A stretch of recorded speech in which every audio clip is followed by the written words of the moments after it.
अत्यंत चांगली सेवा देणार आहे. कारण सुदैवानं मी जरी ॲग्रिकल्चर हॉर्टिकल्चर एरिया क्षेत्रामध्ये काम करत असलो तरी अनेक मान्यवरांना मी चेंबर ऑफ कॉमर्सचं पण नेतृत्व केलं, ॲग्रिकल्चर कमिटीचं को चेअरमन म्हणून काम केलं, त्याचबरोबर मी टुरिझम कमिटीचं चेअरमन काम केलं. त्यामुळे मला या इंडियन ऑइल असेल, BPCL असेल, BPCL ही कंपनी माझं मुंबईतलं घर आहे ती बाजूलाच आहे, आणि HPCL वगैरे ह्या मंडळींबरोबर माझा नेहमीच सुसंवाद असतो.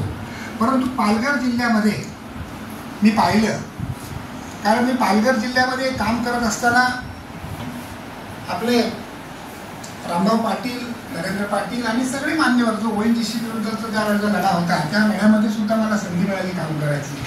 आणि म्हणून पालघर जिल्ह्याचं आज या ठिकाणी इंडियन ऑइलचेच जे उपमहाराष्ट्रात आले आणि त्यांनी उद्घाटनासाठी आपल्याला लाभलं म्हणून त्यांचं या ठिकाणी मी मनपूर्वक अभिनंदन करतो आणि स्वागत करतो.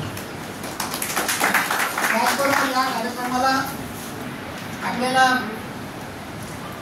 सांगायला आनंद होईल की रतन टाटा हे जागतिक कीर्तीचे उद्योगपती, परंतु भारतरत्न असे रतन टाटा साहेब आणि त्यांनी उभा केलेला प्लॅन टाटा स्टील लिमिटेड